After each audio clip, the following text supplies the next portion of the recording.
In the meantime, this expanded travel order is still facing a backlash. To immigration expert Elvira Salazar. Elvira, what do you make of this latest effort on the president to clarify the list, expand the list, change it? What do you think? Well, I think on the part of Venezuela, I think he's right on the money. Thank you for having me, Neil. Good to see you. Venezuela's government is full of bad hombres, and specifically the Venezuelan vice president, whose name is Tariq El-Assami, who is a Venezuelan-born, but his parents were Syrian, and he is a very good friend of Hezbollah. Does that sound familiar? Is a very good friend of Iran. They're very good friends with Syria. And I think that what the Trump administration is doing is that they're preventing Venezuela from becoming a launching pad to launch an attack into the United States from a Venezuelan national. Because I want to share with you, I've interviewed a couple of people that have told me that they know for a fact that the Venezuelan passport office sometimes issues passports, Venezuelan passports, to people that are not born in Venezuela, but they're very Middle Easterners. And those people could become radicalized, and they come into the United States and be here in Miami and launch a terrorist attack. So I think that Venezuela, it's right, it's correct, that name to be on the travel ban. All right, that includes North Korea and Chad. Now, others that are still on, I guess, are Iran, Libya, Somalia, Syria, and Yemen. Sudan leaves the list. What's your thinking on who's in, who's out, how it stays, how it changes?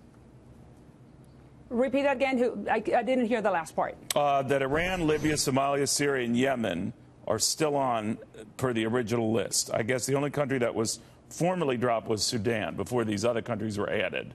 What do you make of that? Well, I would say that list is full of names that are not friendly to the United States. And those states are going to use any possible way of coming into the United States and launching an attack. And I think that what the president is trying to do specifically that. If you do not cooperate with us, with the United States, when it comes to international terrorism, then you and some of your people cannot come into this country.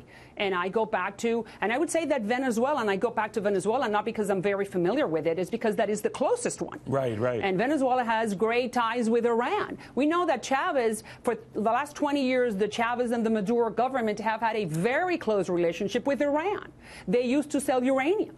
Not only that is that Chavez used to travel to Iran all the time. So I believe that basically what the president is doing is trying to protect us from having any of those people come in and then become radicalized and launch an attack. And we have, I don't know how many people from Chad or from Sudan or from Iran are asking for visas to come as either to work or to be a tourist in this country. But I know that we have thousands and thousands of Venezuelans trying to come in every single day.